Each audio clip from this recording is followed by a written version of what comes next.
always going to be someone Who or some goes race. to Bristol in March? Yeah, who chose Atlanta in the summer? I don't know. We got to go to Atlanta.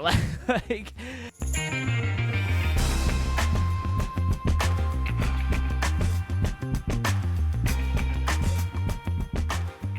all right, welcome to the Money Lap podcast in person. First time ever, live. Not live. Well, live to tape, as we say in the TV world, from Castle Motors in Cedar Rapids, Iowa, otherly known as Castle Rapids, I call it this at this point. Been up here hanging out. We're coming from the couch that you normally sit on and do this pod alone. We have pushed the limits of technology, so we're talking really closely into these mics, and we apologize if the sound is terrible. But we're doing our best so that we don't bleed over into each other's mics, and to be able to film this for YouTube and to make clips of. This is a step into absolute unknown territory for us. But Landon, glad to be here. I am so glad that you're here. And Go ahead. Although I feel like I'm cheating a little bit because now I can't, you guys can truly see when I'm actually distracted and looking at my notes and looking at other things. I've got my computer on the on the couch here. So this is a little bit of a new setup for us. So bear with me here. Bear with me here because I just realized I didn't even set up my ad read or anything yet. So You haven't done we're going to anything. do this in real time. Okay, yeah, just you get to that. I'll tell Let's start with the PR lap. the listeners what they can expect on today's podcast. We're going to dive into Iowa's first ever Cup race and what was experienced there, what I experienced in the Xfinity Series. We'll talk some of the fastest cars. People seem to love when I dived into who were ranked the fastest at the races in the Xfinity Series, so we'll dive in that from some of the numbers we have in that. There's a couple things happening in the Cup world we'll talk about.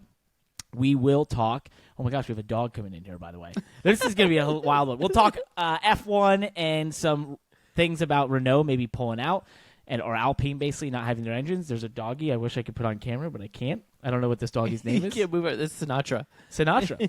Hey, Yep. it's the Castle Motors dog.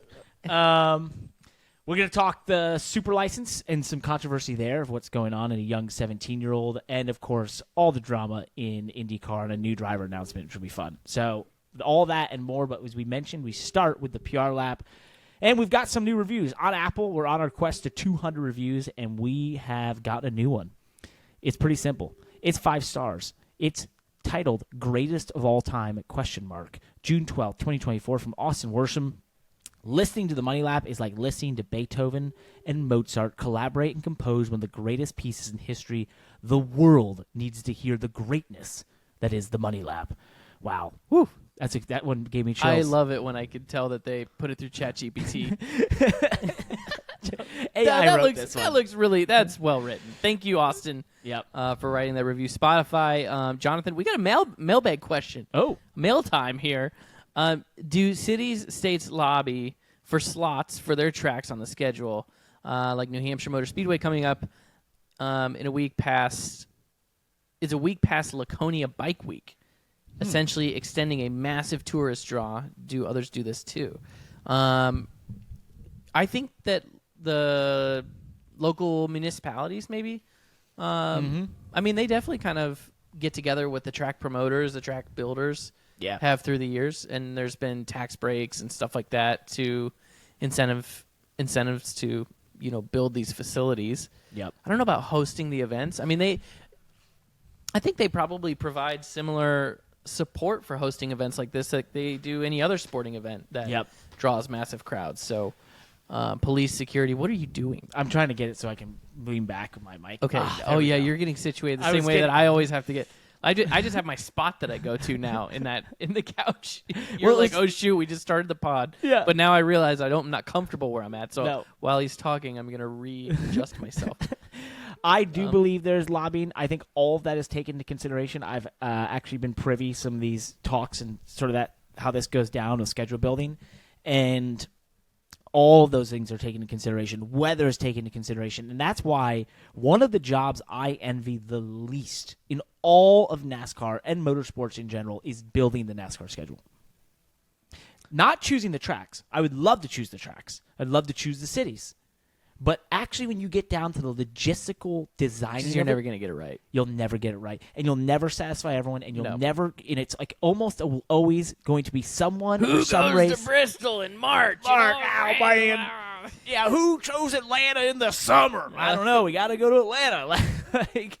I think there are so many factors that you have to weigh as you build those things, and having been privy to talking to some of the individuals that are involved in that, not anything I want to do. But yes, the local municipalities and that sort of thing are absolutely involved. Jason Brown says we cannot have other guests on until we get Kyle Busch.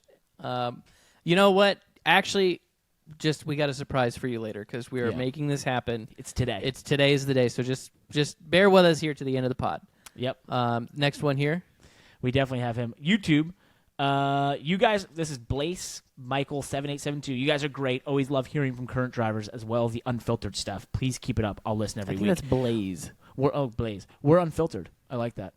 That's pretty cool. Yeah, that's nice. We're not like gross. We're just just a little. We just unfiltered. Occasionally swear a lot. Okay. Davey Koss, man, the Money Lap rocks. Also like Stacking Pennies, Dale's Mo Media stuff. Then some of the Indy stock car shows. Dave and Landon for IndyCar. Must be down to earth nature of you stock car folk, but you're showing the way and talk about all forms of motorsport. Europe snobs and the rest of the world are lagging. Some okay down under ones. And I'm a Kiwi who lived in Cali and went to Fontana a few times. Now living in the UK. Thanks for explaining the issues to us fans and keeping it real.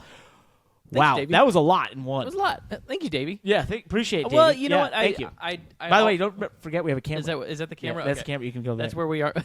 I appreciate that. I've said this before, but I do appreciate when people recognize that we are stock car guys. We talk about stock car racing, but we are just regular old race fans. So we're going to do our best to hack it through some of the other forms of motorsports that we love, but don't always know the most about. So do love motorsports. That's true.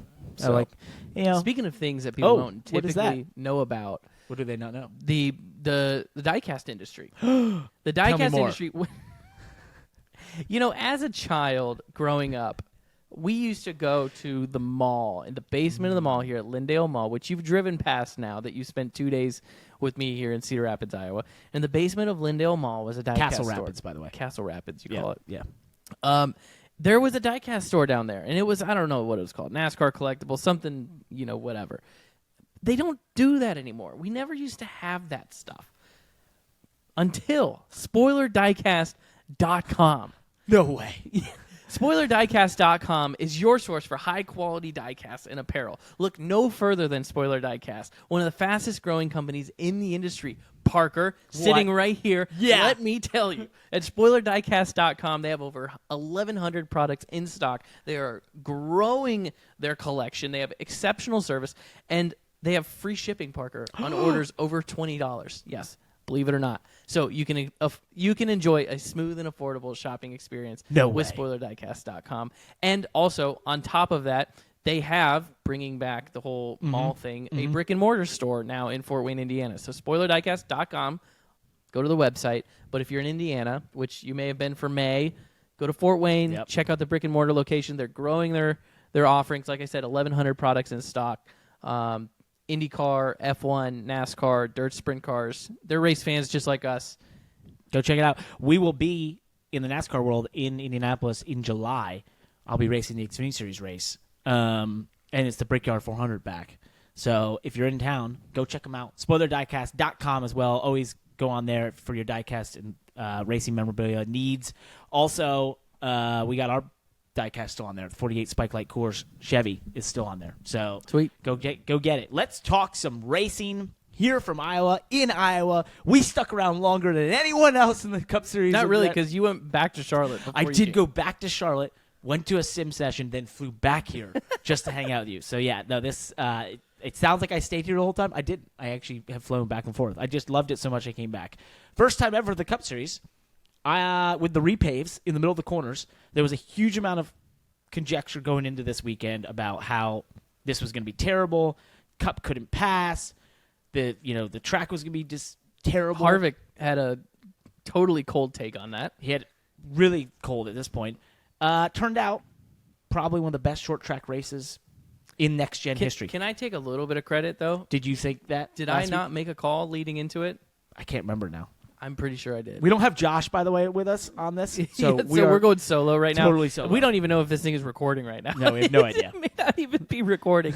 I don't know if this is working. The sound might be awful. It might be reverberating. We're holding our mics, so if you hear us like passing our mic around from hand to hand, it's because we're just holding our mics. Yeah, this is so weird. We're like janky. TikTok podcasters. Right now. I know we are. So I looked at the track before the weekend, and I liked how that outside groove had another 30 feet of pavement over the inside groove. And I thought I could see a corner shape, where the outside lane can use some fresh pavement for longer than the guy on the bottom having to come up the racetrack. And I don't know, I felt like I kind of saw that in the race. I felt like that 2.5, third lane up had some advantage. Granted, you couldn't run all the way out to the wall, but I didn't think it was bad racing. And the fans agreed with you. Mm-hmm. Jeff Gluck's poll, a record for short tracks in the next-gen era, 91.1%. And to your point, in the Xfinity Series, which we'll talk about next after the Cup Series, immediately that groove moved up. And it was like within 20 laps of starting the race, really? We all were like, "Boop, there it goes." And it was just like you wanted to diamond the corner. You wanted to come in there on the highest way possible, use your right sides above the rubber, then turn back down and get straight. It was really, really awesome. Did the tire help, or like what was the... I don't think the tire, I mean, we'll talk tire issues in a minute, but that, I don't know if the tire was anything unique in that sense.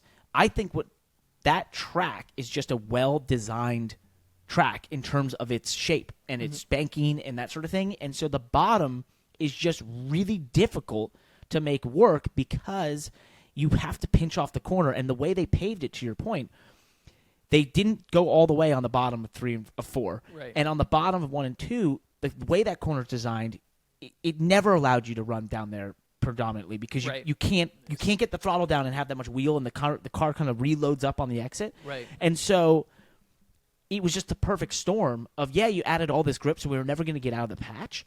But within that 2-lane patch, the way it's designed, you were just forced to want to run the top. Mm-hmm. But the bottom wasn't at some huge deficit because we'd rubbered it in. Everyone ran on there in practice and we didn't get qualifying but Cup. But then it just naturally moved itself up. So you were 100% right. It just naturally did. And so it was really well done. And I saw some conjecture of NASCAR being like, well, do we really want to repave the whole thing? Because that was kind of badass. No, so I say leave it alone because I think 3 or 4 or 5 years from now, you go and repave the other lanes. Yep. And now you have a completely different racetrack, which it could be fun in itself.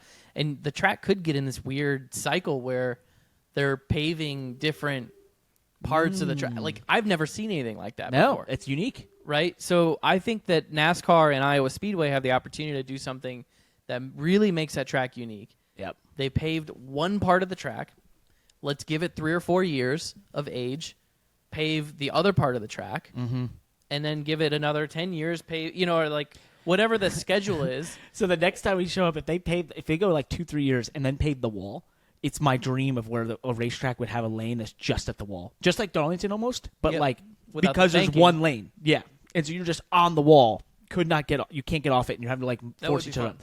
That'd be interesting. So I think you've actually unlocked it, which is this is going to be really fascinating to see if they stick down this path because no one's ever done this. Right. Purposely. Right. But this is the type of thing. It's like the Coliseum. First it was the Roval, then it was the Coliseum, and then it's just this idea of like, hey, let's just do crazy shit, see what happens. Right. Why does it have to be in a box? So I think I'm on board with that. I think that you get good result out of doing stuff like that because it's just makes things unpredictable. Yep. So, and when in stock car racing, NASCAR in particular, I think has proven that when things are unpredictable, we get the best result. Yeah. So, I mean, go back to the tapered spacer era or the 550 package era, right? The best race with the 550 package, you know what it was? It was the first race, the All-Star race. Yeah, that's right. Yeah, when nobody knew it was going to happen, Yep. NASCAR didn't even really give the teams a lot of time to plan for it. It was a fresh idea, and they thought, to hell with it. Let's put it in at the All-Star race and give it a shot. Yep. And it was the best All-Star race there had been in years, right? Ricky Stenhouse driving for a single-car team, drove through the field. Like, it just seemed like things were on a level playing field. That was the validator for the teams to be like, all right, let's go to this package. Now, once the teams figured the package out and they could engineer it and it was predictable, then it became what it was. Yep. But when things are unpredictable, they're better. Another just tiny examples of this are when those first couple times that we've had races where NASCAR decided to go racing without practice and qualifying because of rain and weather and things like that. No practice, great racing. Yep. Right? Now, obviously, the team's adapted to that and stuff over time, but there's unpredictability is, I think, a key indicator of whether you're going to have a good race or not.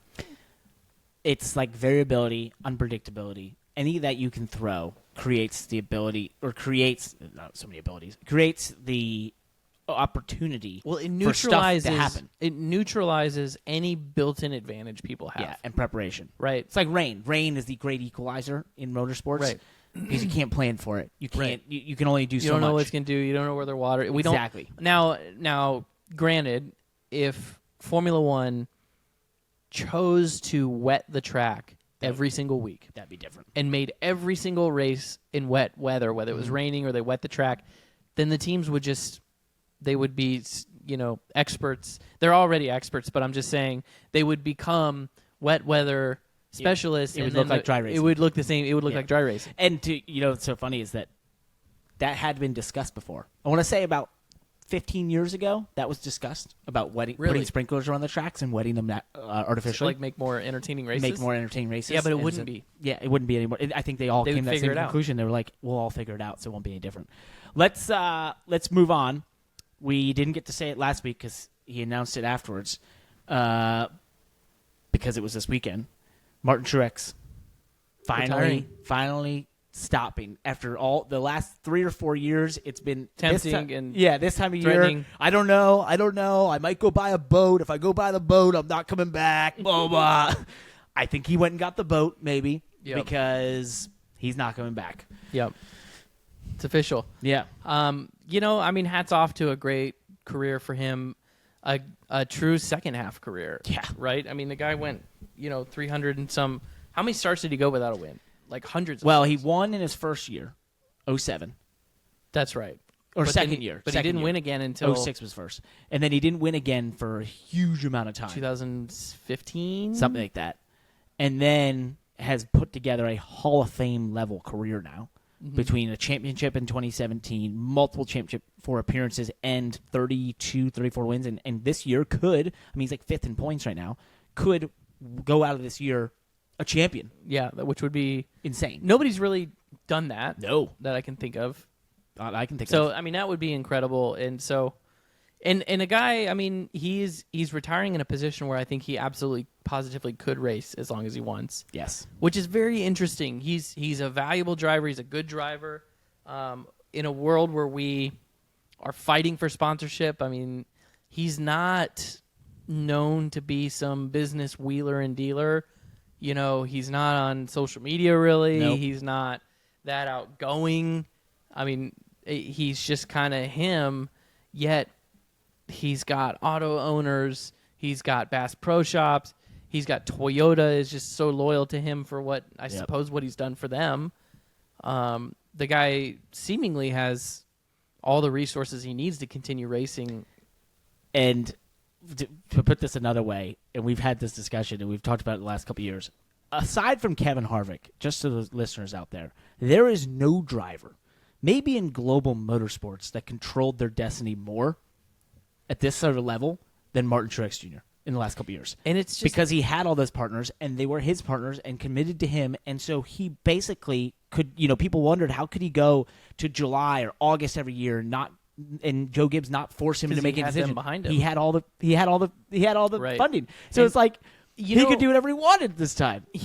What's funny is I wouldn't say that Kyle Larson has that kind of control. No, over I think his Kevin business. Harvick had it towards his last, his time at Stewart-Haas. He controlled all those partners. He had that ability. He could have done whatever he wanted. I think Martin Truex Jr. is the only other one that's been in that position. No one else. I don't know is if there. Denny Hamlin has that control. He doesn't. I don't think he does. He doesn't. Does he control FedEx and Mavis and all that? No way. He doesn't control those. Not to my knowledge. Yeah, not to my knowledge. Maybe he does, but not to my knowledge. I don't think he has that level of control. Because Truex brought those sponsors with him to JGR. Exactly. And they Kevin have stood behind brought those him. ones to Stuart Haas. They have stood behind him this whole time. Like, JGR is not just losing Martin Truex. They're losing those sponsors. Potentially. Who knows what Now, sticks around. Truex could maybe broker them to stay or even just turn them over to Ryan. Or potentially. whoever. Or whoever's, I think that we'll talk about that. I mean, obviously the rumor has been for 2 weeks before it was on DBC, just so everyone knows. It was like a week long before that. Most people knew about Chase Briscoe wanting to, or potentially being the one going there. We'll see. That could potentially be announced soon. And that will kind of make a clearer picture of who does stick around and who doesn't, that sort of thing. I think Ryan Truex, obviously running part-time for Joe Gibbs in the Xfinity Series. Good buddy of mine, could be the recipient of some of those partners, hopefully. Not for the Cup car, but for... or Xfinity, or I don't know what. Yeah, not for the 19. But I think, just Xfinity maybe. Briscoe is in an interesting spot because it seems like he could have some sponsorship behind him. I believe. And his car at Stuart Haas has sponsorship. Yes. That is actually not necessarily Gene Haas coordinated sponsorship. Yep. So that's a weird blessing in disguise to someone like Chase, where you're driving this car for a team that just all of a sudden shuts down, right? And it came to a surprise to everybody. Maybe it wasn't a terrible surprise to them as much as it was us. Yeah. But even if they knew about it before we did, they probably only knew about it for days or weeks. Yeah. Right?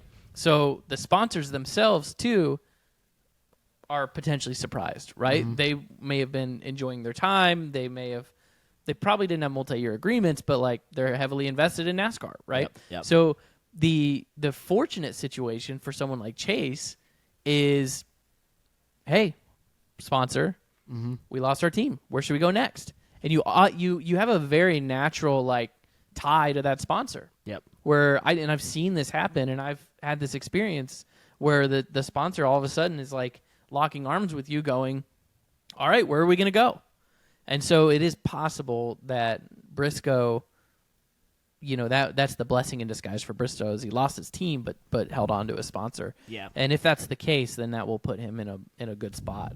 And so for Briscoe, is Briscoe the one saying he has multiple offers on the table? Yeah, Like, he did. If he's saying that he has multiple offers on the table, and I'm a big fan of Chase Briscoe. I think he's a phenomenal driver, but I don't think that, this early in the silly season, for him to have multiple offers on the table tells me that he has some kind of backing. Yeah. Like there's sponsorship tied to that. Because otherwise, if he has no guaranteed sponsorship with him, there's other drivers out there that those teams are probably comparing against for over the course of the next couple months before they just all of a sudden are sending offers. Mm-hmm. So, it's still only June. Yep. That's my opinion. No, I actually agree with it, because knowing the market right now and knowing that there is a lot of changes and movement potentially happening in the next couple of months, a lot of it is predicated about who controls the partners, right? And where they believe they're getting the best value for those partners. Yep. And very little, it's not there's not a lot of this. We have the partner, we're just hiring. There's a lot more connected movement happening, right. And I think that is the situation in NASCAR generally all over the series. Mm-hmm. Which, last week we commented on the driver market and sort of how they haven't potentially felt the increase in revenue that's going to occur in 2025. Right. I think the moves you see are a testament to that. Mm-hmm. And that for him to say, or just breaking it down to think, okay, he has some partners that are going to align with him and they're going to stick with him. And then he has multiple offers, maybe where Josh Berry, who doesn't have the partners, doesn't have the multiple offers sort of thing, isn't able isn't able to say that same thing. Right. That, to me, just gives you an idea of that what we said last week about the driver market, mm-hmm. and them not feeling the difference. That's great. This is a great example, mm-hmm. or a great proof to that. So we'll see where it goes. It is big for Martin Truex, though, to be going out on his own terms, deciding when he wanted to do it, mm-hmm. and that's a big deal in this game. Yeah. I'd say, for him, all that control, and then eventually just say, "I'm good." Yep. So that's a big leap. more, you said it, but testament to an incredible career as well that he had. That he's been just. I don't know how many people have the longevity these days, and especially as we look at the next decade, to have a career like his. Mm-hmm. Does that make sense? Yeah. Like to go 15 years and a majority of that have very little success in well-sponsored, well-funded rides. Right. That then get the opportunity where a ride almost came to him with the front row situation and Cole Pearn being there and that team, what they did with the Joe Gibbs affiliation, and then they'll light it up. This could be a weird, I don't maybe backhanded compliment, but like it could be a testament to just how important the timing in your situation is, because I think nobody will say that Truex is a bad driver by any means, although he's had times in his career where people were probably like, the industry and the garage are like, maybe his time is up. But so by no means am I saying he's a bad driver. He's a good driver, but he's never been that Kyle Busch, Kyle Larson, someone that was known to take a car and make it do things that it wasn't capable of doing. Yep. Right? Yep. He in my opinion, I feel like he always performed at the level of the car. Right? Well said. And he executed at the level of what the car and team could execute at. Mm-hmm. And so he had his high points and his low points at DEI and MWR, but those were teams that just were never championship caliber teams. They never were winning lots of races, and therefore neither was he. Mm-hmm. And so but then he got, and even the first couple of years of Furniture Row. Yep. Like, he didn't do anything special. That's what I meant. I said front row before. Furniture Row. He wasn't doing anything special at Furniture Row. He wasn't moving the needle. Nope. He wasn't, I don't know if he was making a difference. I think that he just executed well.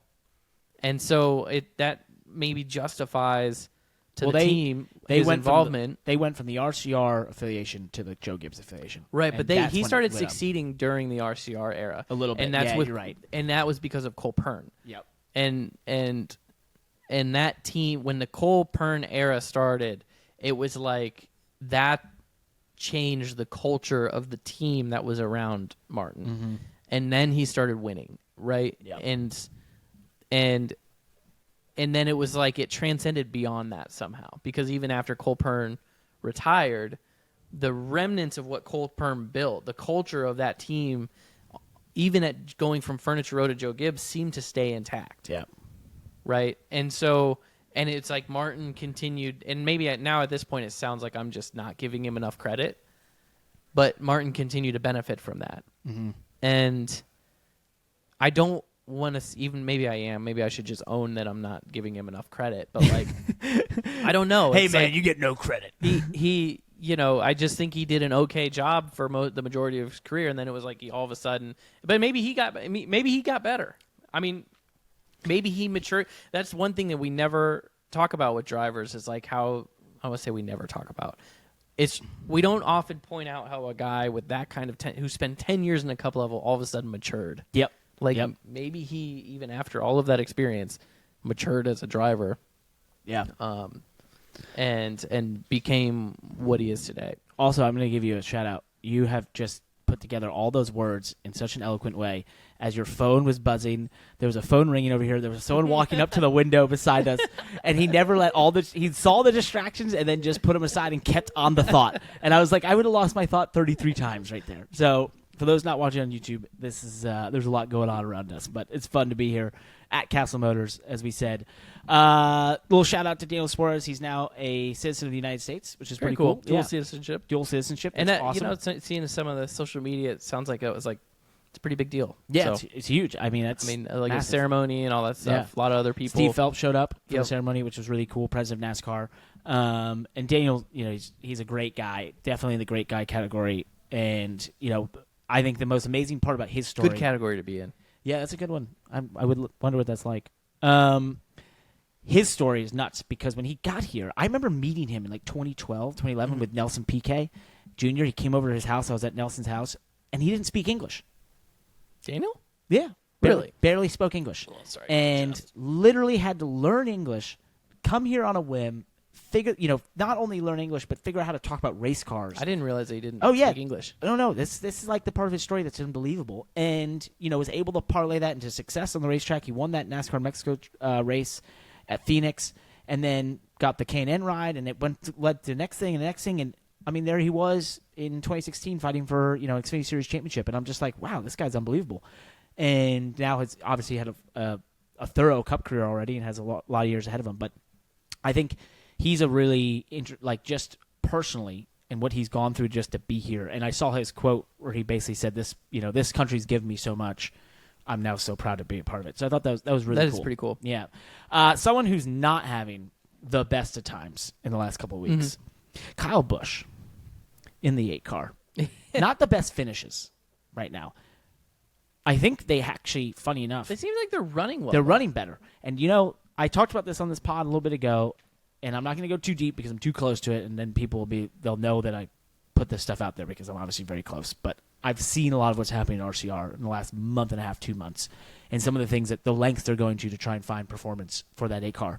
I think they found some of that in the last couple of weeks. They just didn't get the finish. They got spun out at Sonoma. They got spun out at Gateway. This past weekend. They got hit in the left rear. Something broke in the left rear, apparently. Those are racing incidents. But he, in all of them, was a top 5 car or a top 10 car. Mm-hmm. They weren't that just a little bit ago. Looking ahead to New Hampshire, this was the toughest spot for them last year. This has been the toughest track for them. Phoenix, this sort of type of place, has not been in their bread and butter. But I don't know. I think Gateway, they were fast. So I could see, and this past weekend, I could see opportunity, that they figured out the speed, and therefore there's no reason to be so panicked about where they are outside the playoffs right now. Yeah, I mean, it's interesting how with all the Truex announcements, I felt like people were throwing Kyle Busch, especially with his recent. Baby. Well, with his recent month, it's either they were throwing him into the same conversation, like is Kyle Busch going to retire? Oh, no. Or is he going back to the 19? It just seemed like that was some collateral scuttle that went along with Martin Truex's. The best part is we'll be able to talk to him about it later on the show because we've got him coming up. And that's right. And I just, before he gets on, I'd like to put this out there because I don't want him to hear this. He is the type of driver to me that will go as long as there's an ability to steer that wheel. And I say that not in a derogatory way, just that think about how much he's raced over the years, and at the times he was doing triple duty every week. How could he stop? He can't. He's not ready. He's still too young and still way too capable, and there's nothing that's going to allow him that same feeling as driving race cars. And I don't feel like his son. Well, he'll get his son to NASCAR as quickly as possible. And yes, the two of them will get to race against each other. That's what's going to happen. He's going to keep going. I know that he said about going and doing trucks for a full season or something, but I don't see him stopping. One last rumor thing that was out there: Justin Haley, obviously running really well for Rick Ware, was in the top 10 at Iowa. Said he's committed to Rick Ware Racing for the foreseeable future, although his name was rumored to be in some of the rides. Actually, the ones that you heard on another podcast, I didn't think that was actually a possibility, which was the 21. So I had heard some other things. So we'll see. But he says he's committed to RWR. May be the place to be. Performance there is pretty impressive. Yeah. Let's move. Anything else from Iowa we need to dive into? I think we've covered it. No, I mean the race, the track was great. The race was pretty cool. So other than that, hopefully I could be in it someday. I was going to say the only thing missing was you there as the Iowa driver. We got to get you in it next year, at least one of the series. And I would say he's the favorite son of Cedar Rapids, so we got to get him. The whole city will come around. Let's talk the Xfinity Series from Iowa. Let's talk tires. So we saw some of the tire issues in the Cup Series. Yeah. And obviously that was a little bit different in that their tires were towards the end of a run. It looked a little bit more wear-induced, that sort of thing. In the Xfinity Series, it felt like the lottery. And so basically what happened this past weekend, if you didn't get to see the Xfinity Series race, we were blowing right fronts. And the problem was you weren't really given warning. And there wasn't really a rhyme or reason, and I'll explain. So for us, we started off the race. We had no issues. We put another set on. Within 20 laps, I started to have a right front vibration. We eventually got that taken off. It didn't show anything. What do you mean the tire didn't show any issue. Now others would have blisters, straight up blisters, which means the tire would the rubber on the tire would actually start to like peel back like an orange around which is like usually like a heat skin. issue. Well, those drivers would report nothing, say they didn't feel it. And I had blisters in practice I'd never felt. But when I started to get vibrations, there was nothing shown. So we got to stage 3, and we got about halfway through stage 3. We'd loosened our car up as much as I could stand. We tightened up, tried to get it to handle, but we started hurting the right front. So we started loosening it back up. By the time we got to stage 3, we were almost back to as loose as we started the race. And we got halfway through that run, and I like 40 laps in, and I was like, I'm going to blow a right front because it was bouncing so bad, so much vibration. I was convinced this thing was about to blow, and then the 7 blew a tire. And it was like, and I hated to say this, but it was like, man, it was either him or it was someone was going to blow a tire. Yeah. You just knew it. There's probably 5 other drivers in the field feeling the same thing. And apparently they were all saying the same thing. And AJ blew a right front in front of me in the first run, then the 2 blew a right front in front of me, and then eventually the 7 blew a right front. I think we were, now I was super cognizant of it, so I was cranking my brake bias back. I was doing weird things on the entry of the corner to try and stop the right front from getting any load. I was doing everything I could to not hurt the right front. And then when they took that tire off, didn't show anything. But it was like under caution after the 7 blew a tire. I was riding around there. Is there any thought? I mean, is it? The only thing is either the belts are breaking inside the tire from load, something like that, or it's developing bubbles, that we can't, like internally that you can't quite see yet.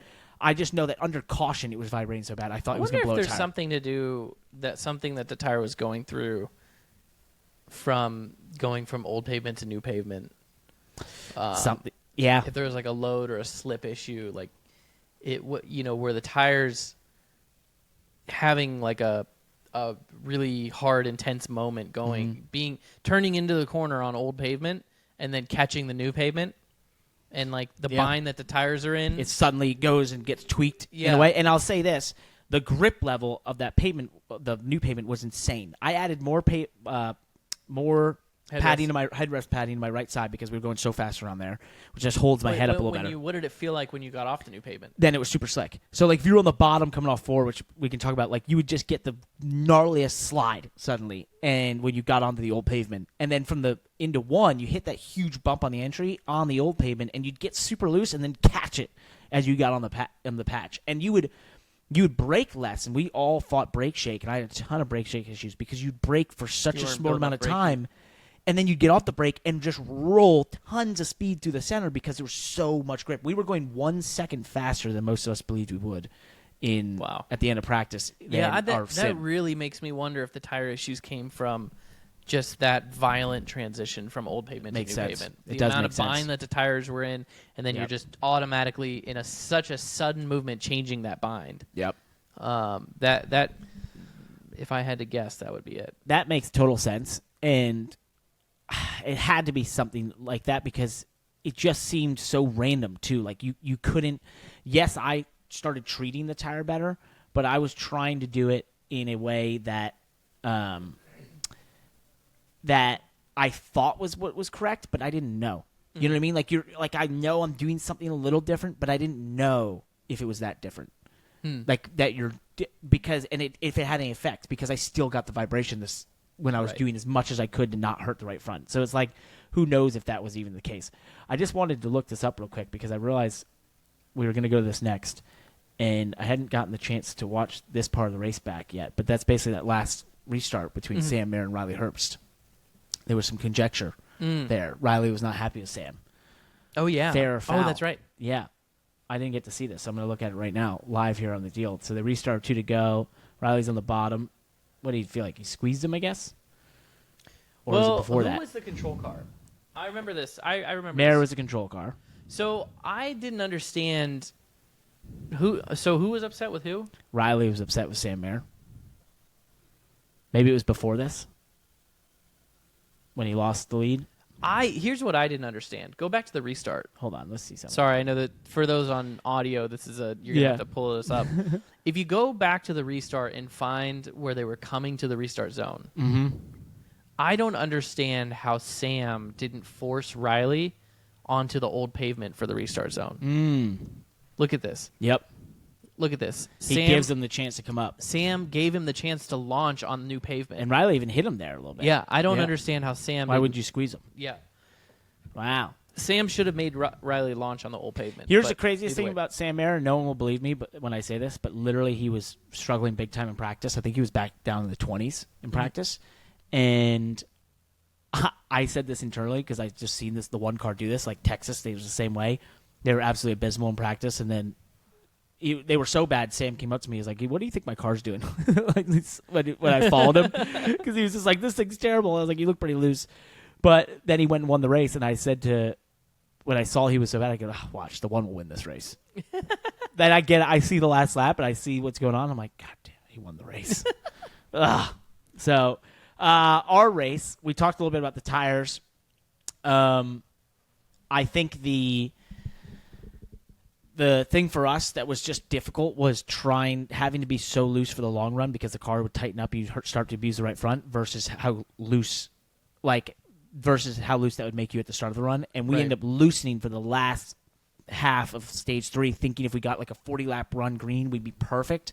It went to just tons of short runs. I was so loose that I was like so hard to hold on to. We also got ran into twice. So Daniel Dye ran into us into turn 3 when everyone saw that huge save, which I got to give my buddies at NBC a little bit of flack. They showed me getting hit on the first camera on the restart, but then the replays, they missed the part where I get hit on the entry to the corner by the 10. So it looks like I just got super loose. I thankfully saved it. I don't even know how.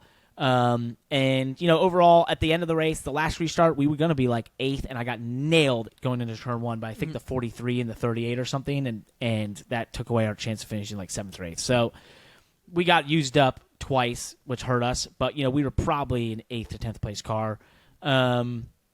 Difficult for sure, but we, finished 11th on a day where if I wish I had this mentality back at Charlotte, we just needed to survive. Mm-hmm. Like with all the tire issues and everything going on, we just need to survive. We're now 6 points out of 8th behind AJ. If we have Charlotte back and say we just finished 15th at Charlotte on that day where I spun it out, we'd be sitting basically 7th or 6th in points. So we got a day like when we just needed to survive and move on. And so I think it was overall a successful day. It wasn't the most fun. We had all sorts of issues, but when we can just have points like that, it's like, okay, I think we're 60 something above the cut line. Mm-hmm. So overall in a pretty good spot. And my Moneyball phrase here is if by the Olympic break we can be 6th or 7th in points, everything's working. There you go. Everything's working. So we'll see. Anything we missed in the Xfinity Series? Fastest car. I'm supposed to talk about fastest car. I promised it at the beginning. You're going to have to fill for a second because I don't have the stuff up. Oh, because you got your data. I got data. Yeah, you were sharing me data, and you're going to... So we're going to talk about... what was pit road like at Iowa? Oh, because it's so unique going to new tracks on pit road, which it's not new for the Xfinity cars because you've done it before. Mm-hmm. But, I mean, every other track... for me, I mean, I've got a whole notebook of every single track and every single pit road segment. Yep. And the speeds and the secrets and where you can, where to make time on pit road. What was pit road like at Iowa? Well, pit road was tough because you had the second corner at the end, and there was a super hot section in the center where we sped in our run through, and so then I sped right as we went into the corner because I don't think, and I'll put this on me, like I just didn't do great homework on that corner. I don't think myself and my, team went through it enough, and so I just didn't know. I didn't have a great reference point, which most of the tracks, for the fans listening, most of the tracks have a corner in pit road. We have reference points where it's like, okay, right here, you're now in a corner, you can go way faster because the distance is so different, right? And we didn't have a great one, so I didn't think we did great on pit road. But when I looked at the times, we were, where did we end up in pit road speeds? Hold on. I just was looking at this. Our deal was a little different this week. We're still on race lap. No, here's pit road. Here we go. We were 12th best this weekend, so not great. We're 6th overall still on the series. So the 97 was P1. He's been great. The 2 and the 21 were top 3, so I just did not a good job. But pit road's tough. It can be tough. And I think we got a little spooked when I sped on the... So who was the fastest car in Iowa? So the fastest car at Iowa, the 81, Chandler Smith. Really? Yeah. Okay. He had, by 2/10. Really? 2/10, he was the fastest car. Just in another zip code. But when he got in the back of the pack, lost track position, in stage 3, he was the 10th fastest car. Really? Yeah. That's tough. So we much were the as we 13th rave about the fastest. track, it's you still. Yeah. We were the 15th fastest car, actually. So we were just not that quick. Our best stage was stage 3. We were 13th. To give you an example of what Clean Air can do, the 21 was 18th fastest in stage 1, 13th fastest in stage 2, and was second fastest in stage 3 because he got up to the front through restarts and pit strategy. The 1 car was the fastest in stage 3. He won the race. He also led the most laps that time. Yeah. Well, track position helps that. Track position. Clean Air. So Okay. that's the breakdown of the Xfinity Series. I don't think we possibly could have missed anything. If we did, you know what? It wasn't big enough. Frankie Muniz, our buddy there, he's going to run some truck races for Room Brothers Racing. Okay. 4 races. Good luck with that, buddy. Let's talk F1, open wheel. First and foremost, Alpine big rumor, could abandon making their own engines with Renault and become a customer team. Interesting. I think this is a team that has been constantly in turmoil. I believe it starts at the top and is not well run. I believe that they have consistently shown the inability to let people come in and manage the situation appropriately, and through all the driver changes and the team management changes, to me, that is red flag number 1 that this is being committee run or something that's amiss. How many different engine manufacturers are there in Formula 1? You've got basically Mercedes, Renault, Alpine, Renault, Honda, and now you have Red Bull eventually making their own with Ford, right? What does Ferrari run? Well, Ferrari. Sorry. So right now you have Renault, Honda, Ferrari, Mercedes, 4. And then potentially losing for Renault. Yeah, potentially. You know, that's something that we saw in NASCAR through the late 2000s. Is just fewer and fewer engine builders. Yeah. You know, with the rise of the customer model, and technical alliance model, it centralizes those sources to where, I mean, NASCAR, I think probably now has the fewest sources for engines than they've ever had. Right? You know what's weird? Hendrick, ECR, Yeah. Roush Yates, Yep. Toyota. That's it. TRD. Well, I think they're going to have more. Obviously, GM wants to come in. So you have GM who wants to come in with Andretti. You've got Ford that's entering with this Red Bull situation, powertrain situation. So I do think that there's the interest. There has been the conjecture, the discussion. Hyundai wanted to maybe look into it. That'd be interesting. So they want to be there. I think it is an interesting economic model in that they have to sell it for that certain price, which is like a losing price, the $20 million or whatever. So that's why they don't just supply everyone. But I think back to just more of a global Alpine Renault discussion is that it's unbelievable that getting celebrity ownership like Ryan Reynolds and Patrick Mahomes hasn't fixed it. It didn't work. I don't. Usually that is a top signal, not just for the sports, but for teams that take celebrity ownership. I'm just shocked. You know what? I need shocked. to stop talking. I need to. What that does not apply to 2311. That does not apply to Trackhouse. No, it doesn't. So I don't know what I'm talking about. But it's just like how many stories? How many stories are there of just like? I think in this case, this is an organization that its priorities have just consistently seemed off, misaligned from top level management to mid-level management to the corporate side of the company that's the car manufacturer to the team entity that's running. It just consistently, from the outside at least, seems like a weirdly run organization that has not gotten the success they've wanted. They've had a really tough start to this year.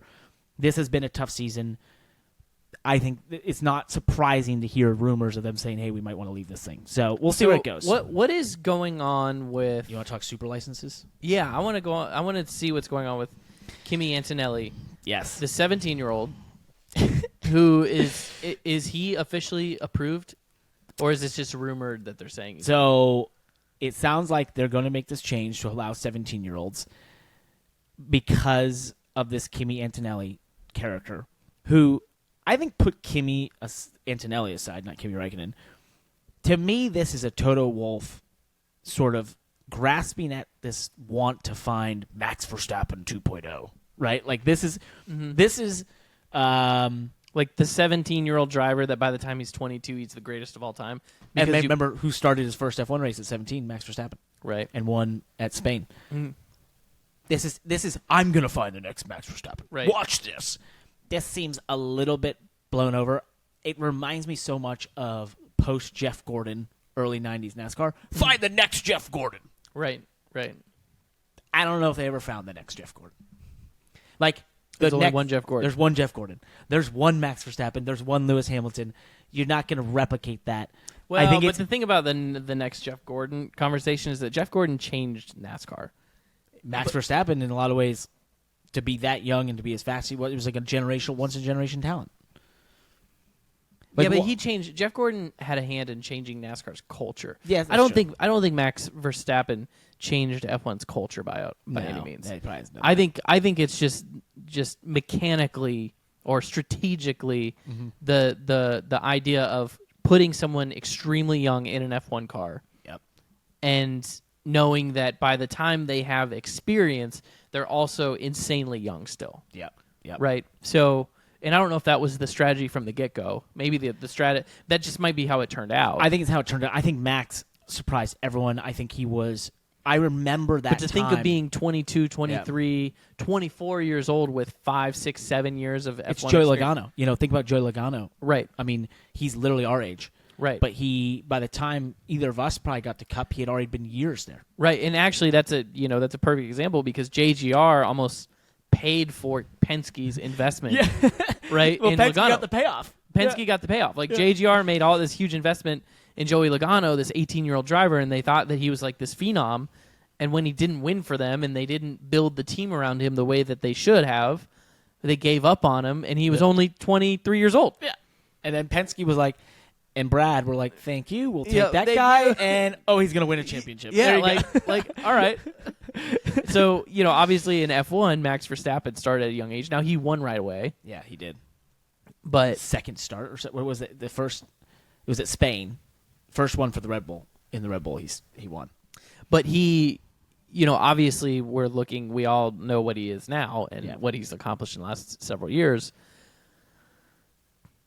I didn't even think about that until you said Toto Wolff is like, I want to do mine. It's my turn. Think about where Toto Wolff is right now. Let's just conceptualize this for a second. This is a guy who 4 years ago, people were writing, he's doing Harvard classes and people are writing like the greatest technical sporting mind of a generation, built Mercedes F1 from zero, so on and so forth. Now the 7-time champion is leaving him to go to Ferrari. The car hasn't been competitive for years now. They've, this deal is not as good as it was when they were amazing. They're losing people left and right to other teams. His last play at this level is to say, I'm going to get the next, watch this. Right. And I'm going to get this champ, and I got him now. I've got this Kimi Antonelli kid. I don't know if that's his last play, but it's a play. It's a play. It's a big play to make a big splash. And it may be, we've talked about, like, okay, who could drive the Mercedes, right? Oh, maybe Alonso, or maybe, but this would be a compelling storyline. Yeah, it would be. For Mercedes to put a 17 or 18-year-old driver in a car. So that would be interesting. Now, the American side of this drama is the irony in that, and this is maybe us just injecting our emotional connection which into the YouTube this. will let us know, by the way. But is that, Colton Herta, who is 24 years old, 7 wins, 14 podiums, 12 poles in IndyCar, no super license, right? Now, Kimi Antonelli, 0 wins, podiums, or poles in F2 or F3. Yep. Is potentially qualified for F1.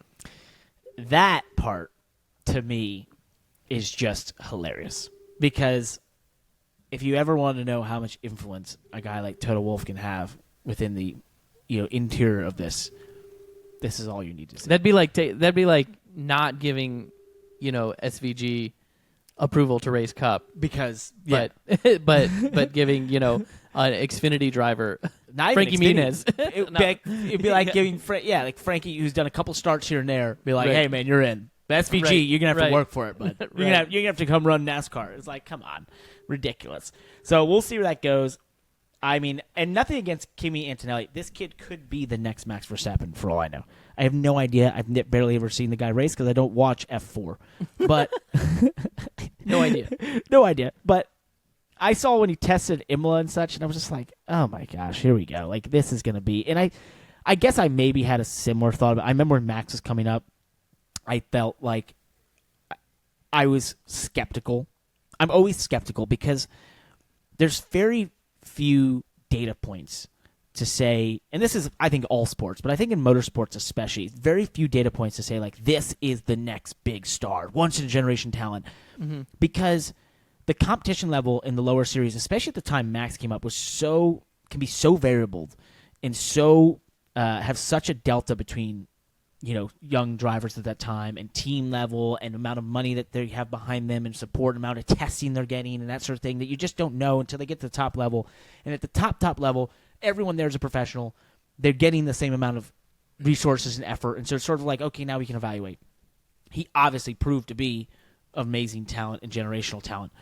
That's why when I see this sort of thing, though, I just sit there with a lot of skepticism, thinking, we'll see. Hey, at one point, I was called a once-in-a-generation talent in ARCA, so see how that proved out. That's the media looking for any kind of generational The media talent. love to find a way. So we have Fox is confirmed to be the new broadcast partner for IndyCar. They took over. They literally announced it right after we got done with the pod last week. So what... the one thing that stood out to me here is that all the broadcasts are going to be on Big Fox on the network. Yes. Yep. Which is something they've done already, basically. Yeah, I'm just making this up for just a second. I'm throwing something out. I don't know the numbers to back this up, but you probably will. Is Fox putting more races, IndyCar races, on Big Fox than they did NASCAR races on Big Fox? Yeah, they will be. Yep. What's up with that? Financial. So you got to pay for these big numbers somehow. So, first of all, no offense IndyCar, but the number is minuscule. So they have to get viewership. Because their whole thing is they need distribution, they need viewership. There is, unfortunately, as much as we love IndyCar, watching it and everything. Well, okay. Aside from one race, the viewership is variable depending on what's on before it, what's on after it, that sort of thing. There's not a large ingrained audience to watching IndyCar races outside the Indy 500. So if they don't put it on Big Fox, nobody's gonna watch it. And that's the problem, for the last couple of years with NBC. At NBC, and I'll just speak freely on this. Like I've noticed, like when we were able to put it past after a Cup race, it was in huge record numbers. Those didn't stick around for the next race. There was the Long Beach Grand Prix, I think on NBCSN or USA in the last couple of years, was like there was less people watching on TV than went to the damn race. Right. Come on, like what are we doing? But so I guess it it's not to be like sour X, on this thing, but like, why? So here were we carrying Fox then? Like, no, is that the deal? Like, what's the logic behind Fox not putting NASCAR on Big Fox for so many races? Because they got to pay for the big rights fees. So for NASCAR, they're spending hundreds of millions of dollars. Well, the way they fund that is by putting on FS1. They're able to get a cable subscriber fee boost because they put a property like NASCAR on there and because it brings 2 million viewers per race, right? When they put it on Fox, it's entirely dependent on advertising. There is no cable fees. So Fox is just an advertising play. Being on FS1 is a cable subscriber play. Then there's the one step further, which being on Amazon or Max is obviously the streaming or behind a paywall. So those streamers are giving you part of their revenue from subscribers to pay you to have your content on there. That's the model. It's, so NASCAR was first through the wall to go to cable with NBCSN and FS1 aside from other sports. You can make an argument that a big drop in NASCAR viewership over the last decade was because of that. And it's just natural. They went from network and ESPN, which ESPN was in every home in America, so you can't really consider it cable, to two upstart cable news, sports networks. There was going to be growing pains, and there was, and they're just not dead. Those weren't the go-to spots. Over time, it settled out and actually had upticks in the last couple of years in certain races. And we've seen upticks on NBC, USA, and that sort of thing, which USA, I think, has worked for them in that sense. FS1, it became more common.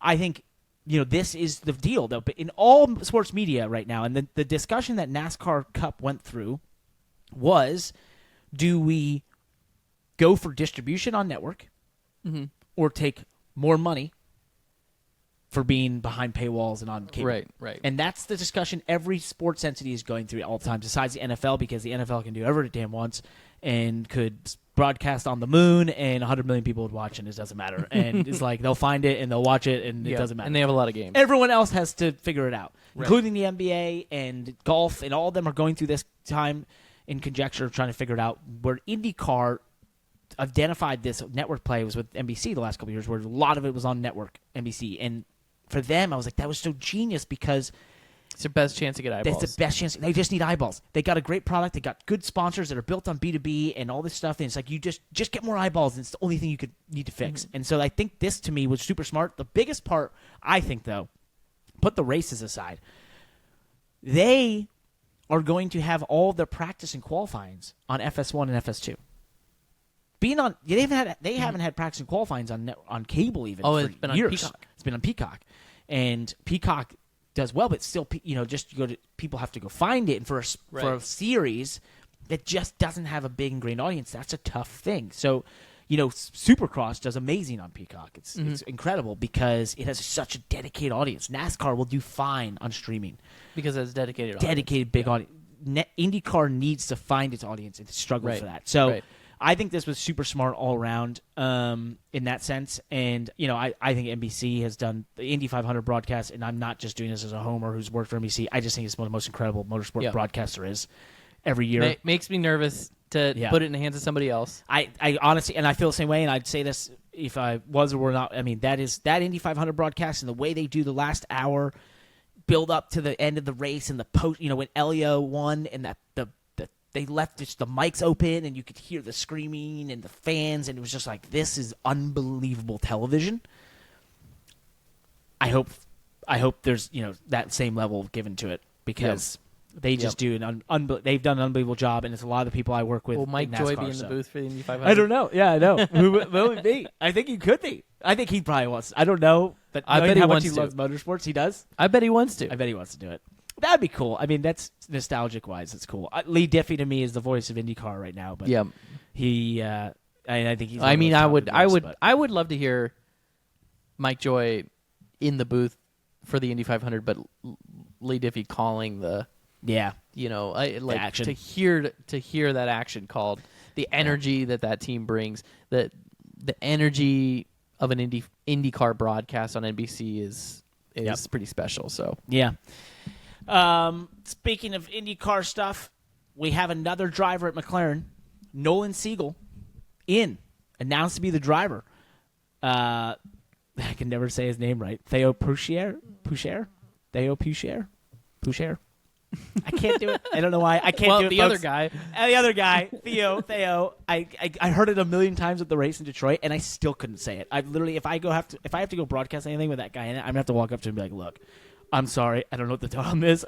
I can say Shane Van Gisbergen, no problem. For some reason, I can't figure out this name. I've never had that problem, so I gotta do better work. But Nolan Siegel, who missed the Indy 500 but put in that heroic effort, Dale Coyne, he's now been given this effort. He just won the 24 Hours Le Mans in LMP2 with United Autosport, which, funny enough, is owned by Zach Brown. Interesting.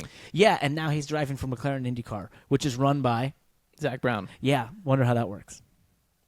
Zach has been, that is he's sinking his claws deeper into that team. Obviously, it says McLaren on it, but that was more of a joint venture between the previous operation of the team, which was the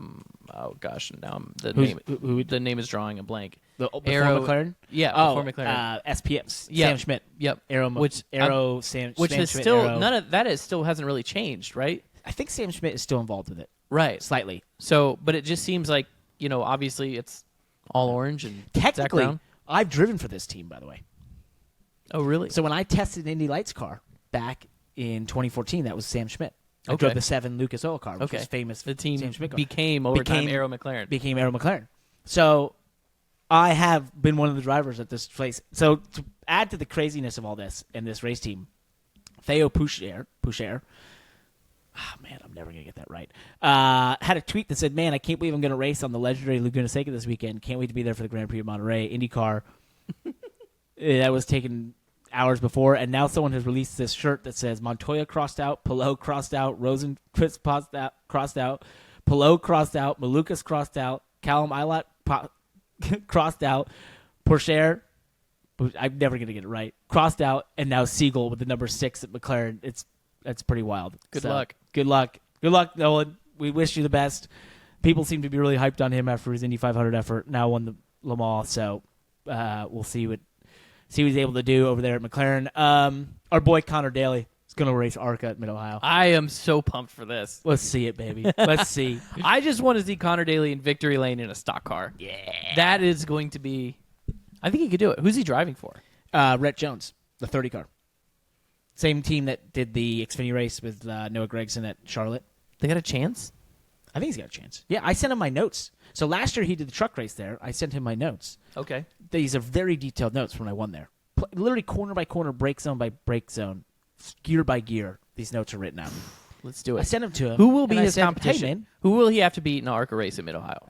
Connor Zillich, maybe, if he's in it? Yep. That would be tough. That's going to be tough. All right. Yeah, well, good luck, buddy. We're rooting for you, but that's going to be tough. Yeah, I just sucked the wind out of I think myself. Connor Zillich is there. I don't know. I never know who's showing up for ARCA. Yeah, if Connor is Zillage by 1,000. That's gonna be a tough one. Sorry, Daly. Yeah. All right. Well, we're wishing you the best. We didn't mention it here, but we're gonna go to Global Motorsports this past weekend. The biggest besides the Indy 500 out there. The 24 hours of Le Mans happened. I watched as much as I could. I watched qualifying before. 23 or something hypercars were in it, which is the top class. Rain coming into the closing hours. They had 4 hours basically of pace car running where the drivers were almost falling asleep in the cars, which was wild. But I can imagine being at 4 a.m. in one of our endurance races that we've done on sim racing and having to pace. And have to pace for 4 hours. You'd fall asleep. And they were all talking about it. They were like, drivers were like, sing me a song, do something. And being one of those hypercars that's super technical, they're having to change things, and like they're trying to just stay awake to keep this deal going. I mean, that would be so hard, and you're sweaty. To lose cold. your adrenaline, though, I think that would be devastating. Impossible. It'd be impossible, and you'd be covered in sweat and cold, and just it'd be miserable. So I really felt for those drivers that did that. Came down to Toyota versus Ferrari late. Porsche was a little bit behind them in the last hour of the race, and the Ferrari number 50 stretched their energy further than people thought they could, won it over the Toyota, who they thought that Ferrari wasn't going to make it at the beginning of the last hour, so they weren't pushing, and they wanted to solidify second and third and didn't push, and then they realized the Ferrari was going to make it, and they said, don't push, we're taking second and third. So I think that was a misstep by them, but second year in a row that Ferrari's won. That car, I want the diecast. It looks good. God, it looks good. It was so covered awesome. in all the dirt and grime. They look so rough. It's amazing to see a car that's that like elegant and beautiful, but after the 24-hour race, it's just how rough it looks, how destroyed it is. Destroyed and just covered in grime. And my favorite diecast growing up were those cars. Covered like that. I had 2 of them that were like that, and they were the coolest thing because they looked race used. And that's what race cars. It looked like I tweeted this proper race car right there. Yeah. When it's covered like that, because it's just so cool, so awesome to see. But I loved it. I think I saw a lot of comments around that this is a golden era of sports car racing, and I don't think you can be wrong because it's insane. It's insane. It is. Watching how many manufacturers. I mean, I forgot Lamborghini was there in the hypercar class. Cadillac was there. I mean, Porsche's there. They've got tons of those. They have like 6 of those. They had even other Alpine is in it. Forgot about those guys. They blew engines, both of them. Poor Alpine. Imagine that. Imagine that. There's another manufacturer that I'd never even heard of, Izada or something, that was in the hypercar class. I just sat there at one point and I was looking at the list and I was like, this is incredible. Like, unbelievable how many cars and manufacturers are involved in top-level sports car racing. What a fun time. Now you got Ford rolling out their new Mustang GTD. Yeah, the new Mustang was there. It got stuck in the gravel at one point, the 77. It's going to be us one day. I hope so. I hope. I want to be there one day. I got to go to that race. I got to do it one day. I would love to be able to do that. So that would be so much fun. Oh, be really, really cool. But we're still here in Iowa. Let's do it. Thanks to Castle Motors for letting us do this. Yes, absolutely. Today. Thanks for coming. Yeah, Parker came and just kind of hung out with me for a couple of days here. It's been fun. We're both flying out of Cedar Rapids. I'm flying back to Charlotte. I'm gonna tomorrow. You're headed to New Hampshire. Yeah, So I'm gonna head towards Connecticut stop in Connecticut, go to my my house for the first time in 4.5 weeks, and then see what our package and mail situation is, and then head to New Hampshire the next morning. So, all right, looking fun. Unfortunately, because we're out in Iowa, we just got a notification. He didn't realize we weren't in Charlotte. We're out of time. But Kyle Busch was then going to try and call in. Couldn't do it. So it's going to have to be next week. Sorry, buddy. We thought we told you we were in Iowa, not Charlotte. We knew. I mean, he was outside the door of where we normally record, but we're not there. So we apologize. It's going to have to be next week, buddy. Thank you all for listening. Peace. Thanks for listening to the Money Lap. As always, check out themoneylap.com for the best 5 minutes in motorsports, or sometimes just the coolest stuff in motorsports, delivered directly to your inbox 3 times a week. Check us out on YouTube. We're growing fast over there. And, of course, Twitter, TikTok, Instagram. We're all over the internet. We're spreading the word of how cool motorsports is. Check us out.